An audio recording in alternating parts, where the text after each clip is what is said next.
Hello guys and welcome to today's Los Blancos podcast. Today it is a Mallorca preview for this match today at the Bernabeu, as well as we'll be discussing Benzema's injury and the striker options in our team, Hazard, Rodrigo and more. So without further ado, let's get into today's podcast.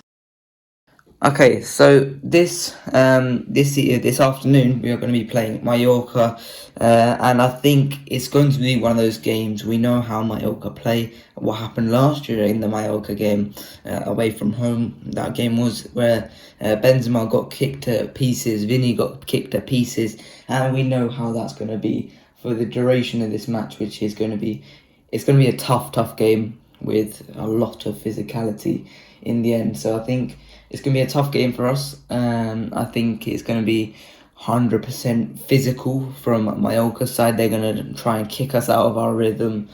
And I think from that side, it's going to be a tough game.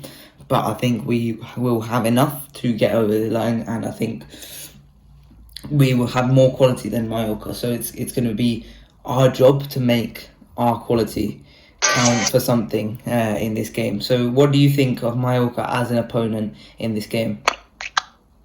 Well, of course, I think that from the analysis that I've heard that they have had a much better start to this year than some of the other years that they were in La Liga. They're doing really well. I heard that their star striker is in good form this year, which is good for them. So of course, I really hope that that the game isn't too physical, because of course I don't think the team needs any more injuries. So that would be a bit concerning if that happens. So let's just wait and see in relation to that. However, we would definitely need to control the game, of course, and they would try to interrupt that with their style of play. However, we would definitely need every chance we get to control the game, try to get as much chances in as soon as possible.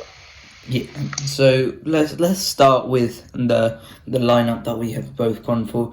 In goal, obviously there was a little bit of a scare with Courtois, just a bit of a worry that he picked up a knock. However, I think it looks good to go, so I think Courtois will be available to play this match. What's your thoughts on that? Yeah. If he's fine, he should definitely start. Maybe it's too early to be soft on the goalkeeper, so stick with Courtois so that he confirm he's healthy. So let's see what happens. Yeah.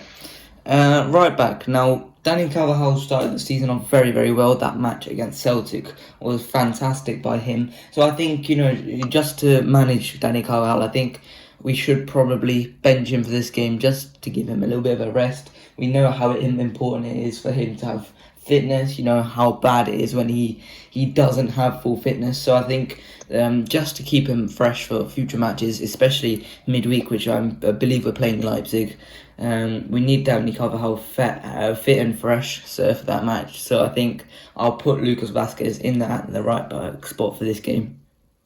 Yeah, I have that very same reasoning for having Lucas in as well, so I'll stick with your player and your explanation as well.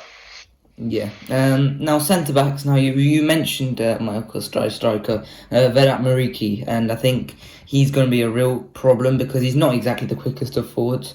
However, he's really, really strong in the air, really good target man. So we're going to need a lot of physicality in this game, in my opinion. So I think Rudiger has to play this match, in my opinion, and I do think that Nacho should play this match as well. What are your opinions? I was also thinking Rudiger and Nacho, because of course they had a good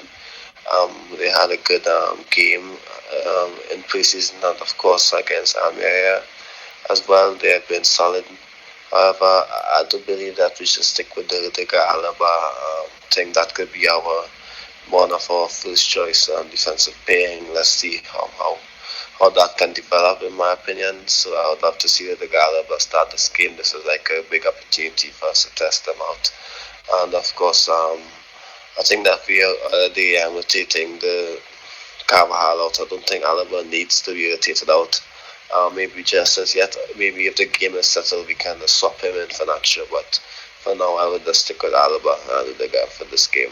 Yeah, I think this would have been a game for Rudiger and Militao to play together. However, Militao's obviously picked up the knock midweek, and obviously the challenge is now, will he be fit for the derby against Atleti? So let's see what happens with Militao. I think, yeah, there's nothing wrong with putting Alaba. I just think he needs a little bit of fitness. I think if we could just get up these matches where we're not going to be challenged defensively in terms of in behind. I think if we could just drop Alaba for these matches, I think it would be for the best. Then left back, I think it's got to be Ferland Mendy here. I think his attacking contributions gone up this year. I think he's doing better. I think he's had one of the highest pass accuracies. I'm not going to say it was 100%, but I think it was very, very high, and I think he's got one of the best passing accuracies in La Liga. I've seen that somewhere. I don't know if it's true, but I think that's one good thing to say because, like, I think to have that passing outlet at left back, just someone who's so cool under possession, I think it's really good to have him there. And in previous years, he has been a bit of a pressing target. I think if he's improved that aspect of his game, I think that's quite good from him. So, who have you gone from at left back? Yeah, of course you can also go Nacho at left back, and maybe he and Alaba can interchange as well. However, I would stick with Mendy for this game. I think he has been rotated out of the team a bit. He should be fresh. Yes, he had injuries on last season.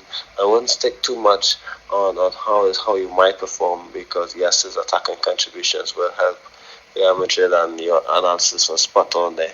So I would just say Fulham and the should start at left back. Season hasn't not too long started. Yes, there were injury concerns on last year. However, he started the season a bit better, which we should all be happy about. Yeah, 100%. In the midfield three now, I think I expect a rotated lineup, because our midfield was very, very challenged in the first half by the Celtic team. I think it was very intense first half. Second half it was more down to our pace, so I think that helps. But I do expect this team to be rotated come this game. I think for me, it's got to be Shermany. Shermany has to be dropped for this match. I shouldn't use the word dropped. I think rested is probably the better word to use here. He's been fantastic, but I think rest would be useful just to have him fresh for that Leipzig game, which Leipzig played brilliantly. I watched them yesterday against Dortmund. They were fantastic, and I think. That's why I think Tchouaméni should be rested for this game.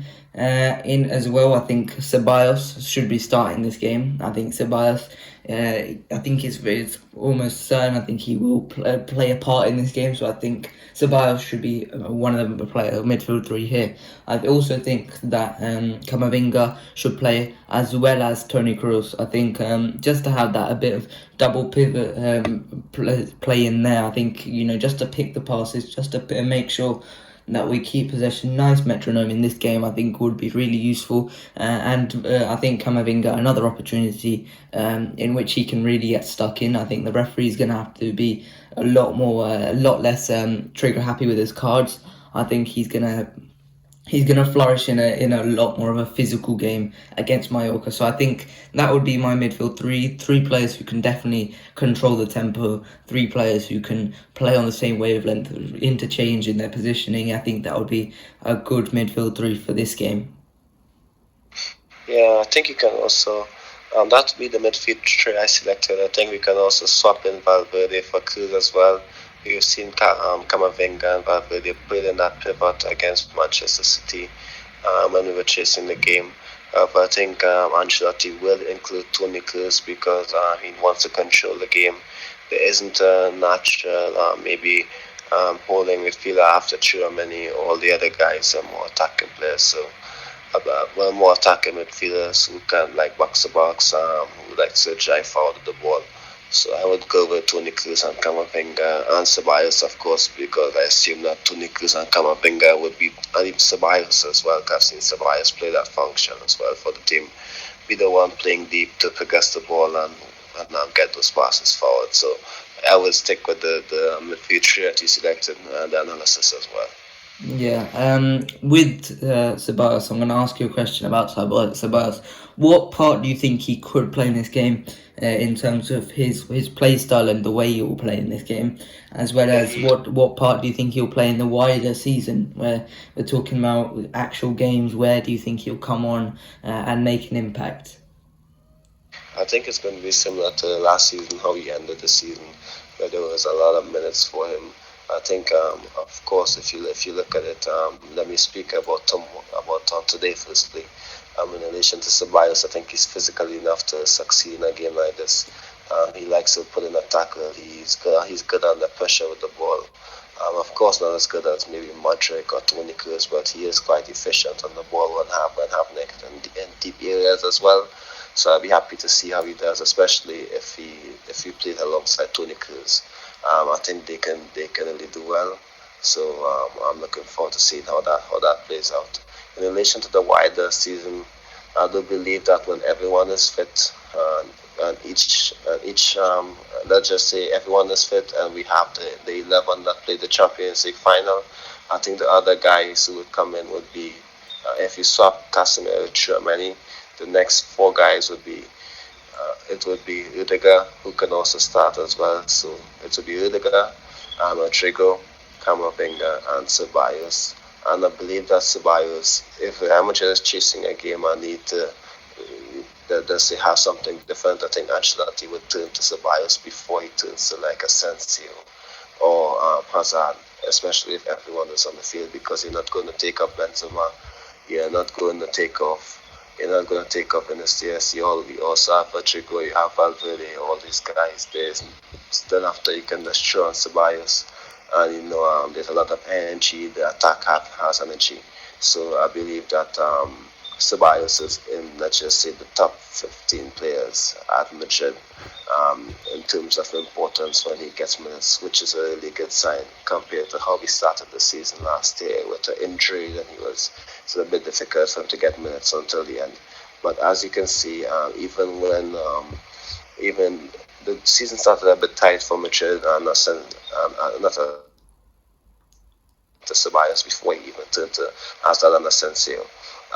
So when everyone is fit, yes, Hazard will get his chance, and Asensio will get his chance off the bench as well, especially in games like these without Benzema. But when everyone is fit, Ceballos will be the one he will turn to ahead of most of them, and maybe like his first 15 players.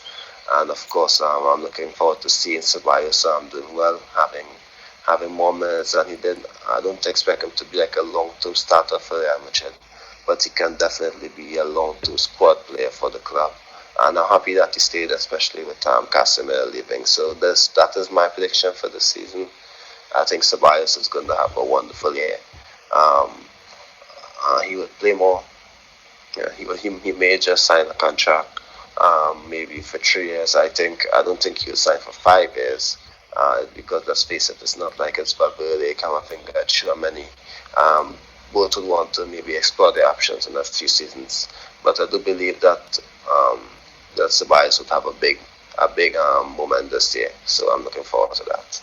Yeah, I'm really happy for him that he gets these minutes. I think he will be really important throughout the season. It's not only in the league but in the Champions League, in the Copa del Rey. I think he will be a very, very important piece. And one last question about the midfield, Camavinga. Now, next, obviously midweek we've got Leipzig, I believe, and I think it's going to be a really intense match against a side which are very, very good in that midfield department, with players such as Dominic Szoboszlai, Dani Olmo, Christopher Nkunku. Do you think we should be playing maybe a 4-man midfield with a double pivot maybe in this match, just to combat those attacking midfielders? Do you think we should drop either one of Modric and Kroos, considering they played so well against Celtic, and risk maybe playing both of them, but and having a bit of control, but obviously with those players being let loose, such as Dominic Szoboszlai, who had a fantastic game against Dortmund yesterday. I watched it, and they were just so much better than Dortmund, and I think that could be a huge problem. Do you think Camavinga should start from the beginning against Leipzig, because there is a very real chance that Leipzig I wouldn't say it's 100% chance. I think it was more maybe 30-70 chance that Leipzig could 100% come out the blocks and just absolutely put a few past us, because I think they do have the quality to do so.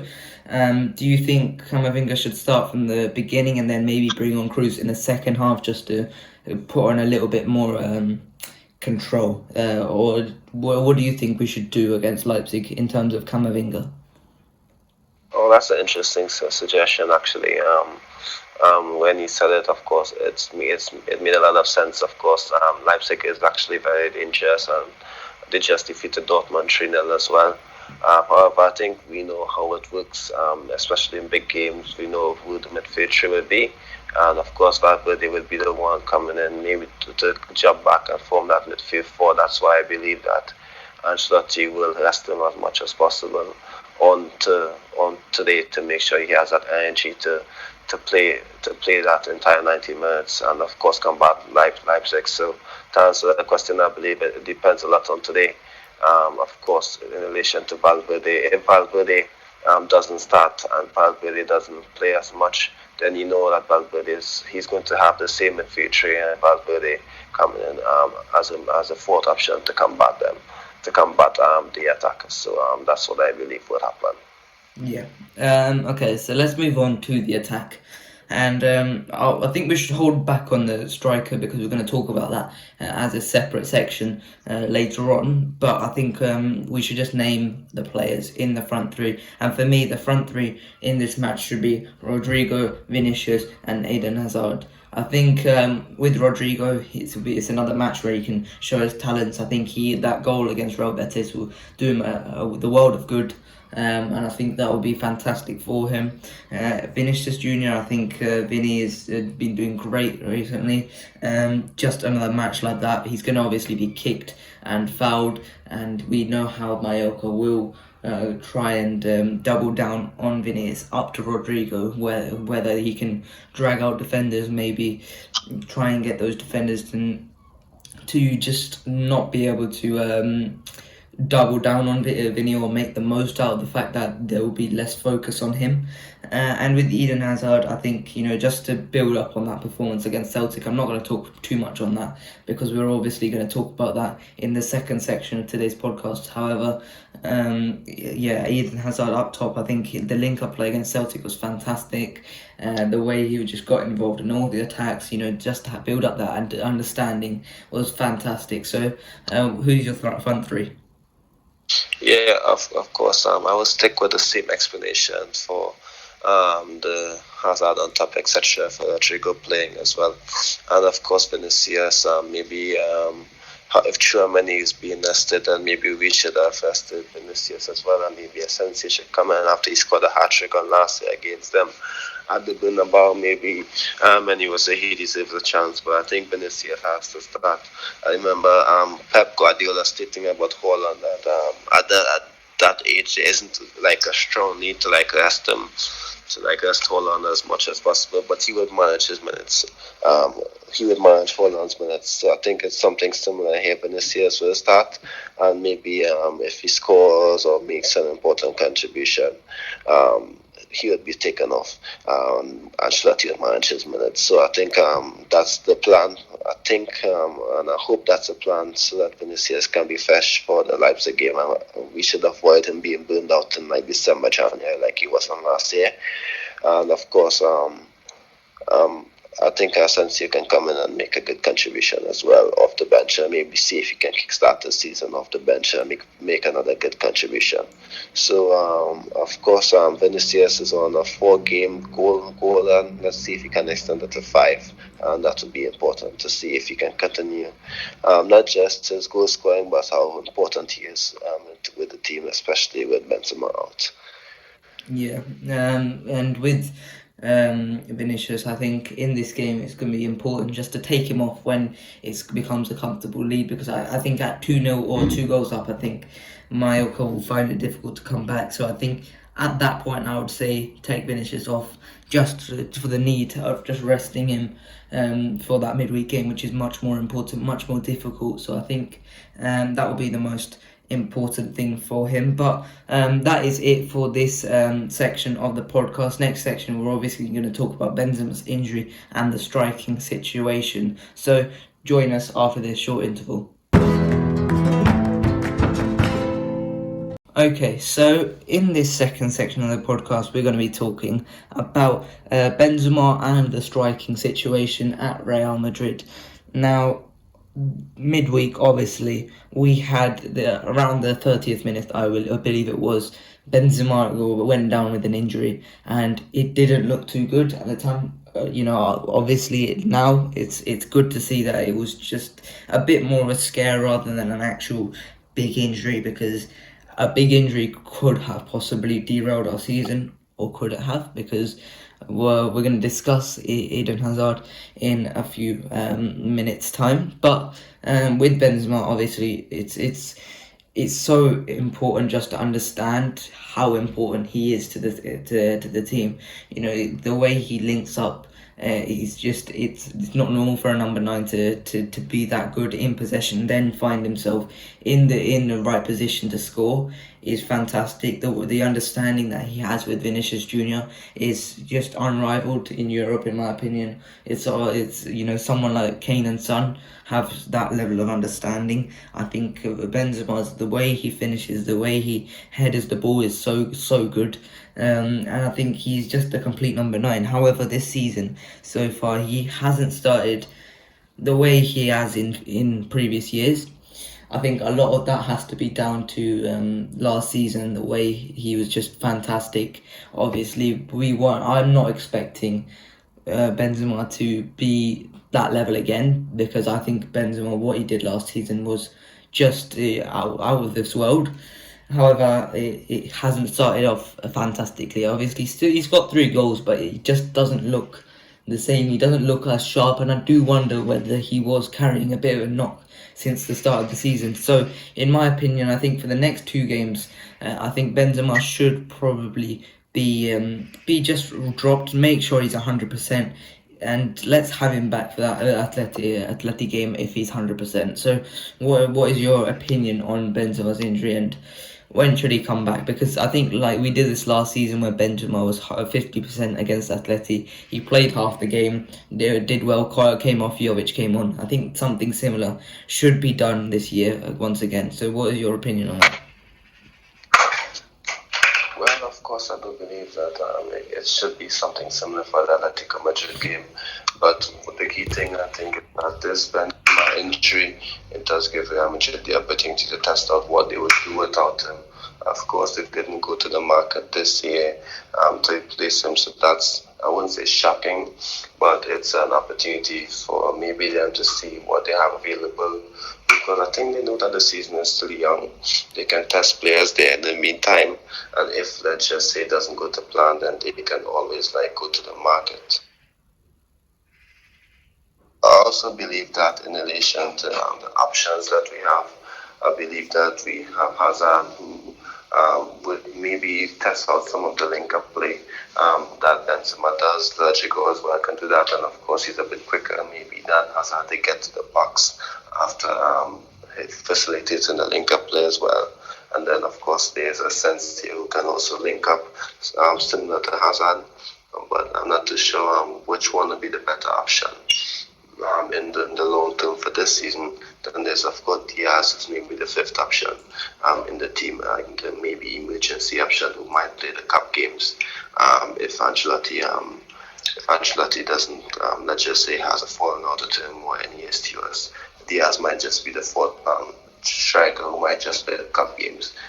So of course, in relation to Benzema's start, which you did speak about, I do believe that he's been this year's start where he's been taking shots and getting into goal scoring position, but he's not as sharp as he was last season. So yeah, I think he's going to have a good season, maybe to the level of maybe 2021, but not 21-22. I do believe that the 21-22 was his best season.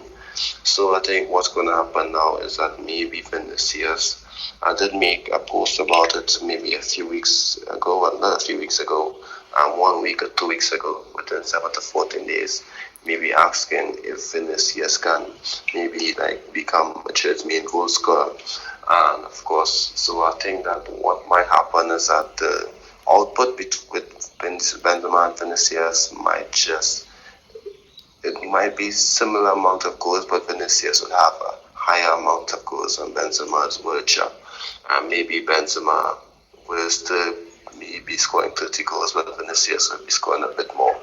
And so that's maybe what I'm thinking, that he will become a bit more facilitator as well, because it's going to be a bit more difficult each season for him to be doing the facilitating the play, them being in the box to link up to score the goal, which is always something amazing. And every time I think about it, I look back at the Chelsea game where he did the 1-2 with Toni Kroos and released Vinicius from the halfway line and then got to the box and scored the goal.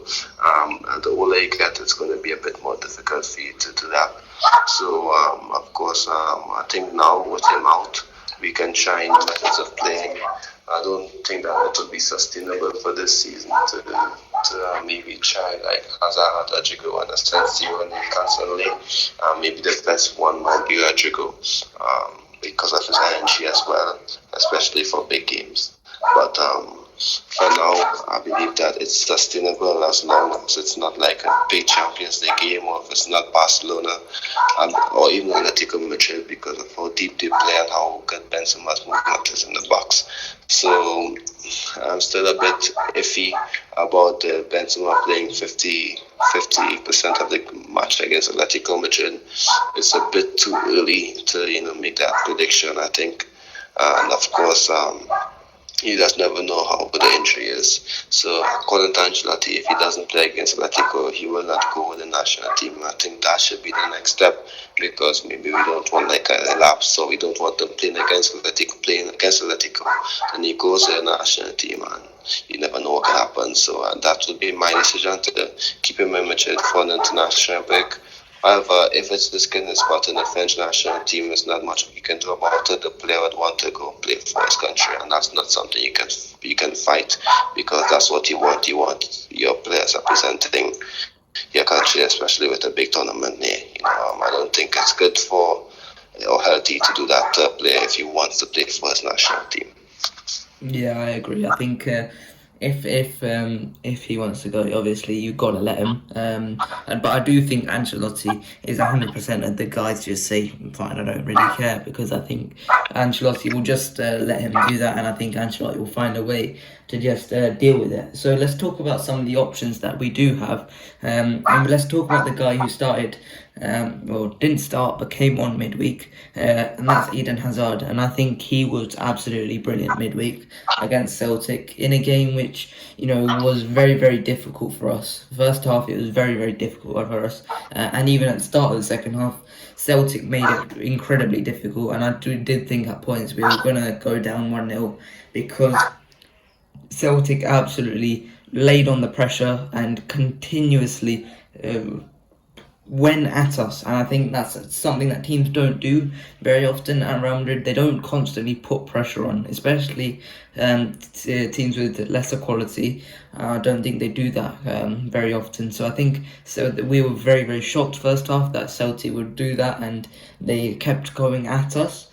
However, I do think we came round and we dealt with it, and Eden Hazard was a main thing of that, because of his link-up play. I think in the first goal, his link-up play with Fede Valverde to release him was absolutely fantastic. The understanding that he had just to give that little flick beyond and just release Fede was fantastic. In the second goal, I think his understanding that Modric would wrap around him and make that run was great by him. In my opinion, that is an assist. I don't care whether UEFA count that as an assist or not. It's an assist, and I think he was fantastic for the goal. Obviously, that was largely Toni Kroos and Carvajal doing that, but I do think that Hazard's movement just to be there at the right time was good by him, and I think it was deserved for him to get that goal. I think he was terrific.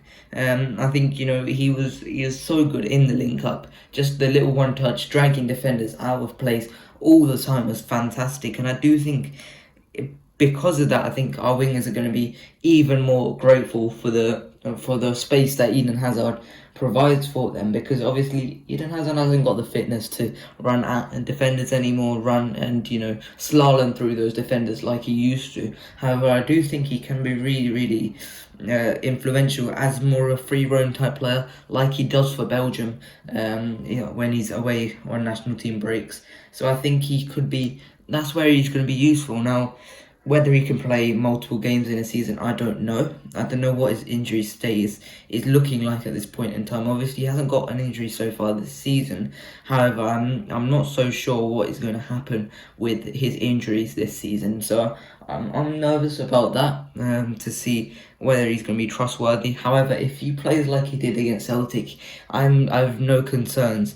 Obviously, if he's not gonna have the clinical touch of Benzema, but in terms of his link up, I'm more optimistic than I was at the start of the season with having Eden Hazard as the main backup to Benzema. So, what are your thoughts on Eden Hazard?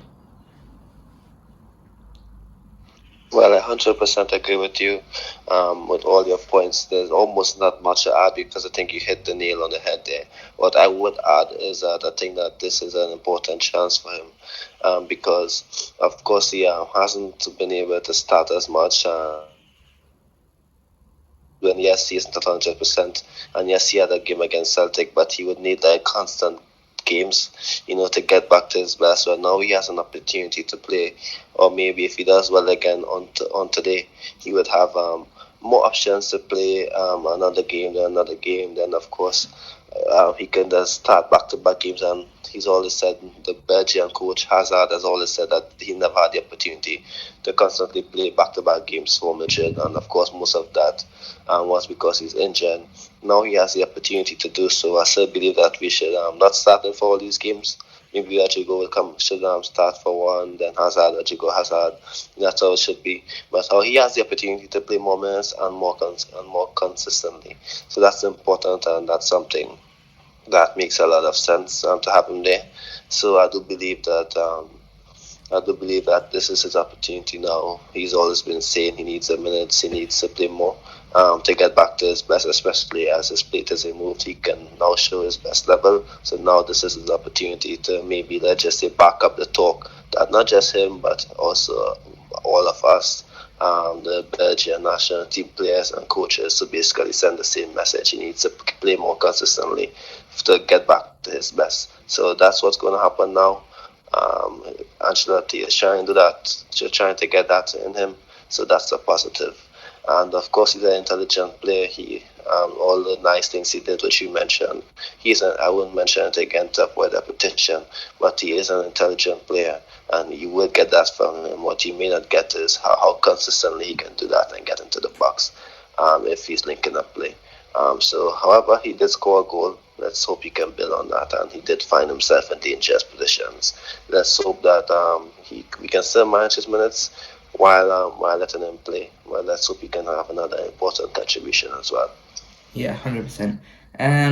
Well, one more thing to add about Hazard before we move on to the next player is I do think that Hazard, he's going to go down as a flop at Real Madrid. I don't think he can do anything now unless he turns into pre-injury Hazard. I don't think he can do anything to not go down as a flop anymore. However, I think that could be helpful to him, because I think in a way I think he is playing without the price tag on him anymore, because I think it's already done. I think his legacy has been written. However, if that's already been written, the pressure is off of him now. I think that's going to really help him, because he's not going to have that weight of expectation on him of being the most expensive player in Real Madrid's history on him anymore. I think that's going to be so helpful for him to play better without having that expectation of why isn't he scoring why isn't he scoring a hat-trick every game, why isn't he providing 3 assists every game. I think to have that expectation of you, it's understated how brilliant that is for a football player to not have pressure on you. That's why players, when they drop down a level, they do better, because to not have that pressure is just so helpful on you. That's why free transfers are generally better than big money transfers. That's why so many big money transfers are really poor signings. It's because you don't have the pressure on you. To have that pressure on you, it's so damning to have the media constantly raining down on you.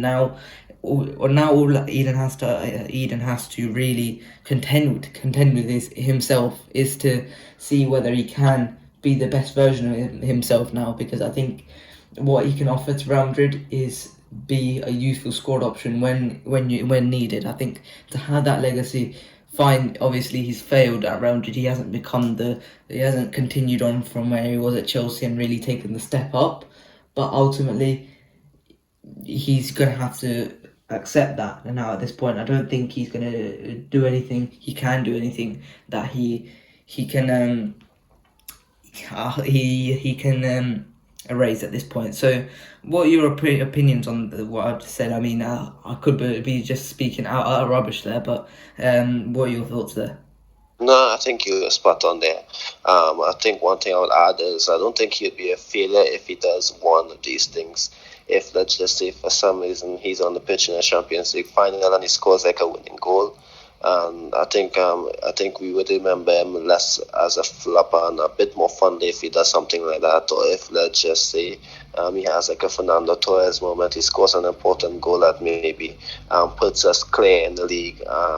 If, let's just say, Barcelona are given us pressure and he scores like a 90th minute winner, or he just controls an entire game, and helps us to maybe get the driver's seat in a league win in an important match, like in a Clásico, to decide the title. I think yes, of course, he would never live up to the 150 million tag, and he would flop in relation to that aspect.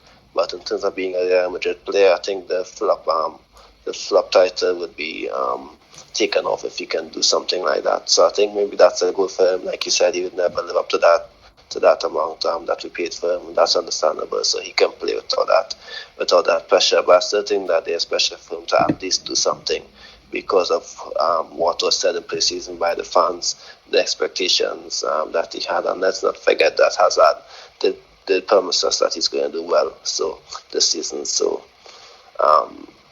there is a bit of pressure there, in my opinion, still, due to what he promised and the expectations of the fans. But of course, we have accepted that the money paid for him he would not give us that back in terms of performances. But he can at least maybe give us a bit to show that he was a good Real Madrid player in terms of his professionalism, and he did make a good comeback story as well. And I think it can be a good end to his Real Madrid chapter if, let's just say, he makes us like an important contribution, like I mentioned earlier. Yeah, I agree. Now, let's move on to two other players at the same time. I think we should just speak of these two as a whole. I think Rodrigo obviously offers something different. I think he's got more of an instinct in front of goal than most of our attackers. Apart from Benzema, I think Rodrigo's instincts are fantastic. As well as his pace in behind could be really important in bigger matches where there's going to be space. For example, the RB Leipzig match, it could be an opportunity for Rodrigo because there will be a lot of space. There's obviously RB Leipzig's main problem is defensively. They are not the best, and I think if we have Rodrigo, there will be a lot of space for him to attack and really make Leipzig look really weak at the back, and I think that could be really good for him. Mariano, I mean, less spoken about him the better, but obviously he is an actual striker, so I think that's got to be considered. He obviously gives his all when he gets on the pitch, but is he going to show the quality? I don't think so, but let's see what happens with Mariano Diaz. So what are your opinions of these two? Well, I think Rodrigo is also a good option. He likes to move to the left-hand side of Benzema. Not like Benzema does. He likes the left-hand side. Hazard as well. So I think the way that we like to overload the left-hand side. is obviously one of our key points. So I'm not too sure if that's what we're going to do on today. If it's Hazard, Rodrigo, and Vinicius, who are all wingers by trade, playing in the front three. I'm not too sure if they're all going to be willing to move to that left half, to those left spaces, and maybe leave the flank to Vasquez. And if Valverde was there, I could have seen that. But of course, I could have seen Vasquez and Valverde on that flank, especially um, with Sergio Hazard and Vinicius all trying to play centrally and on the left. I could have seen that, but Rodrigo, I think his strength could be maybe as a striker as well. He haven't played there as much for Madrid, but for the youth teams and Santos Brazil youth team, he has played there a lot. So maybe he can do well there. I haven't seen it much as Madrid to make an analysis on it. However, his link-up play is good, and of course, he and Vinicius can do well if they play on the same side. So I'm looking forward to seeing him maybe start at least one of the games in the center. Of course, we need him on the wings as well for some of those matches. So let's see what happens, and hopefully he gets as much minutes as possible. Yeah, and just a quick shout out to Iker Bravo. I think he could be just have a little part to play. Obviously, he's been registered in the Champions League just in case. I think it'll be an interesting option. I don't think he's the most natural goal scorer. However, everything else to his game looks fantastic, to be totally honest. So I think he's a good player. Just a little shout out to him. So what are your thoughts on Bravo? Before I move forward, I don't think that maybe he or Tobias should have been registered with the Champions League squad, and not because of their talent, maybe because we only have 2 goalkeepers, which is a bit concerning in case like this, so maybe a drastic emergency.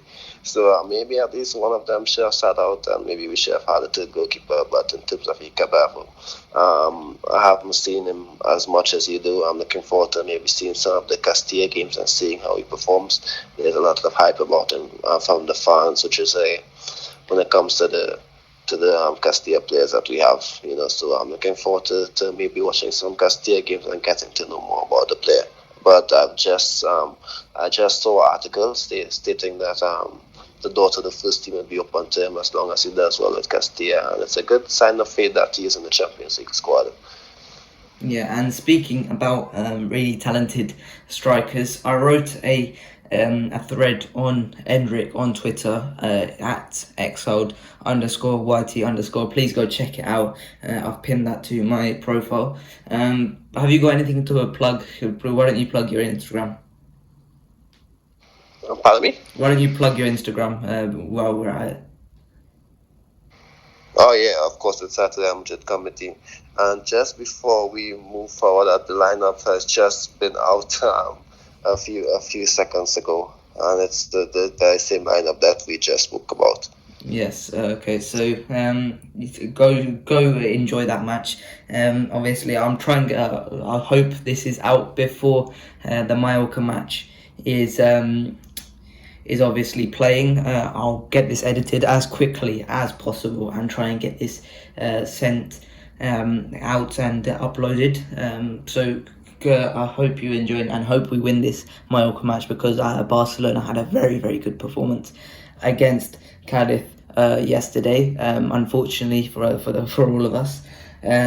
Obviously, Real Madrid Committee down in the description. I have always have that in the description of these podcasts. So go check his Instagram out. But that is it for today's Los Blancos podcast. I hope you guys enjoyed. Please like and subscribe, and I'll see you guys later. Bye bye.